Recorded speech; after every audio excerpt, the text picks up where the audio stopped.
इस बार भी गांडे की धरती झारखंडियों के सोच को निराश नहीं करेगी। क्या कमिटमेंट है गांडे की उन जनता से जो कि वोट देगी? वोकल की बात अगर स्थानीय स्तर पर करें तो हमारे प्रमुख विपक्षी दल के भी कार्यकर्ता गांडे विधानसभा के निवासी नहीं हैं। झारखंड मुक्ति मोर्चा ने गांडे विधानसभा पर चुनाव को थोपने का काम किया है, इसको कैसे देखते हैं? जय हिंद साथियों, मैं यतीन आनंद और आप देख रहे हैं राइजिंग झारखंड। जैसा कि आप तस्वीर के माध्यम से देख पा रहे हैं कि अभी हम लोग गांडे मुख्य बाजार में हैं और हमारे सामने झारखंड मुक्ति मोर्चा के सदर विधायक सुदीप कुमार सोनू जी हैं। इनका आने का मकसद है लोगों से मिल रहे हैं, क्योंकि 20 मई को जो गांडे में उपचुनाव हो रहा है। और आपकी जानकारी के लिए पुनः बता दें कि कल्पना सोरेन जी झारखंड मुक्ति मोर्चा से मैदान में है और इसको लेकर के हम लोग बातचीत करने की कोशिश करेंगे और जनता की आवाज़, जनता के प्रश्न को विधायक जी से समझने का प्रयास करेंगे। विधायक जी, गांडे में लोगों का कहना है कि लोकल फॉर वोकल की आवाज़ आ रही है। सबसे पहले तो आपके माध्यम से आपके दर्शकों का बहुत सारा अभिनंदन और जोहार। लोकल और वोकल की शुरुआत तो सबसे पहले बनारस से होती तो बड़ा अच्छा संदेश जाता कि बनारस के प्रत्याशी बनारस के स्थायी निवासी होते तो लोकल और वोकल बहुत अच्छा लगता। रह गया सवाल कल्पना सोरेन, रह गया सवाल गांडे की धरती, रह गया सवाल गांडे की धरती की अपेक्षाएं। महत्वपूर्ण यह है कि प्रत्याशी कौन होंगे, उससे ज़्यादा महत्वपूर्ण यह है कि गांडे की जनता की वो जो सुषुप्त इच्छाएं, आकांक्षाएं हैं, उन आकांक्षाओं को पूरा कौन करेगा। और मेरा यह मानना है कि कल्पना सोरेन के तौर पर जो संभावित है कि हमारी दल की अधिकृत प्रत्याशी होंगी, एक ऐसा सशक्त उम्मीदवार गांडे की जनता को मिलने जा रहा है जो गांडे की धरती के 75 साल के सूखे को समाप्त करेगा, लोगों की जनाकांक्षाओं के अनुरूप काम करेगा और सरकार के पदाधिकारियों को भी गांडे को एक हॉट सीट के तौर पर समझते हुए गांडे के लोगों की आकांक्षाओं को जनादेश और आदेश मानते हुए पूरा करने का प्रयास करना पड़ेगा। और रह गया सवाल लोकल फॉर वोकल की बात अगर स्थानीय स्तर पर करें तो हमारे प्रमुख विपक्षी दल के भी कार्यकर्ता गांडे विधानसभा के निवासी नहीं हैं, इसलिए इन बातों का जवाब का कोई मायने नहीं है। चुनाव में देखा जाता है कि चुनाव जब आता है तो विधायक हों, प्रतिनिधि हों और जनप्रतिनिधि हों, सभी लोग लोगों से मिलने जुलने का काम करते हैं। लेकिन फिर अक्सर देखा जाता है चुनाव जीत जाने के बाद कहते हैं कि वो नदारत हो जाते हैं, दूज का चांद हो जाते हैं। तो ऐसे में पूरे मामले को सुदीप कुमार सोनू जी गिरिडीह के सदर विधायक कैसे देखते हैं? क्या कमिटमेंट है गांडे के उन जनता से जो कि वोट देगी? ईश्वर की बनाई हुई सृष्टि में मानव सर्वश्रेष्ठ प्राणी है, लेकिन उसके भी हाथ की पांचों उंगलियां बराबर नहीं। तो किसी एक जनप्रतिनिधि के आचरण और कृत्यों को आधार बनाकर बाकी जनप्रतिनिधियों पर थोप देना ये कहीं अन्याय होगा।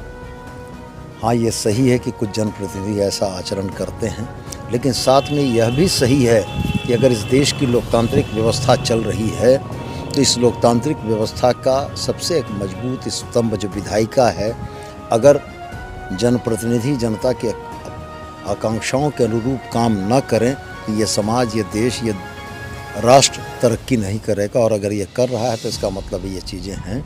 मैं आश्वस्त करना चाहूँगा कि कल्पना सोरेन कल अगर यहाँ से जीतती हैं तो गांडे की आकांक्षाओं की पूर्ति उस परिमाण में होगी, उस मात्रा में होगी जो शायद गांडे के लोगों ने भी कल्पना नहीं की है।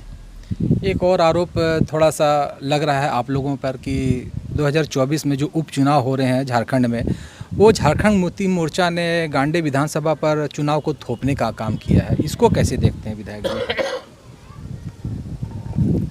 राजनीति शह और मात का खेल है। निश्चित रूप से हमारे नेता हेमंत सोरेन जी की जेल की यात्रा के पीछे जिन कुकृत्यों का हाथ भारतीय जनता पार्टी कर रहा है, वही कुकृत्य थे जो 10 जनवरी को शायद निर्वाचन आयोग के लिफाफे की शक्ल में खुलते। यह सीट वास्तव में कल्पना मैडम के लिए तो नहीं थी, लेकिन यह सीट भारतीय जनता पार्टी के उस कुकृत्य के लिए झारखंड मुक्ति मोर्चा का एक तुरुप का पत्ता था। परिस्थितियां अगर इस बात की बनी कि सरफराज साहब के इस्तीफे के बाद गांडे की जनता को नेतृत्व विहीन नहीं रखना चाहिए, तो निश्चित रूप से उसकी भरपाई करने के लिए कल्पना सोरेन आ रही हैं। चुनाव थोपा नहीं गया है। मेरा यह मानना है कि यह स्वर्णिम अवसर है कि गांडे को एक ऐसा प्रत्याशी मिल रहा है, एक ऐसा नेता मिल रहा है जो गांडे के इतने वर्षों के सूखे को अगर दूर करेगा तो आप ये कहें कि वो जो अंग्रेजी की कहावत है ब्लेसिंग इन डिस्गाइज, वही ब्लेसिंग इन डिस्गाइज गांडे के लिए है। और मैं ये मानता हूँ कि आज जिस तारीख में मैं आपसे बात कर रहा हूँ, 4 महीनों के बाद आप इन्हीं बातों को लेकर अगर मेरे पास आएंगे तब मेरे पास वो फहरिस्तें होंगी जब मैं गिनाऊंगा कि गांडे को इन 4 महीनों के अंदर में क्या क्या हासिल हुआ है और गांडे 81 विधानसभा की इस टैली में आज जिस स्थान पर है और 4 महीने के बाद किस स्थान पर रहेगा। कहते हैं कि गांडे जो है सो झारखंड मुक्ति मोर्चा के लिए सेफ सीट माना जाता है, क्योंकि यहाँ पर मुस्लिम और आदिवासी बाहुल्य क्षेत्र है। तो क्या लगता है कि संघर्ष इस बार हो सकता है, क्योंकि भाजपा ने दिलीप वर्मा, चूँकि कुशवाहा बेल्ट है ये गांडे भी, तो संघर्ष कितना बड़ा हो सकता है? देश के पैमाने पर अगर राजनीति की जननी कांग्रेस है तो झारखंड के पैमाने पर राजनीति की जननी झारखंड मुक्ति मोर्चा है। 4 साल सलखन सोरेन को गांडे की जनता ने अपना विश्वास और स्नेह दिया, सरफराज साहब को विश्वास और स्नेह दिया।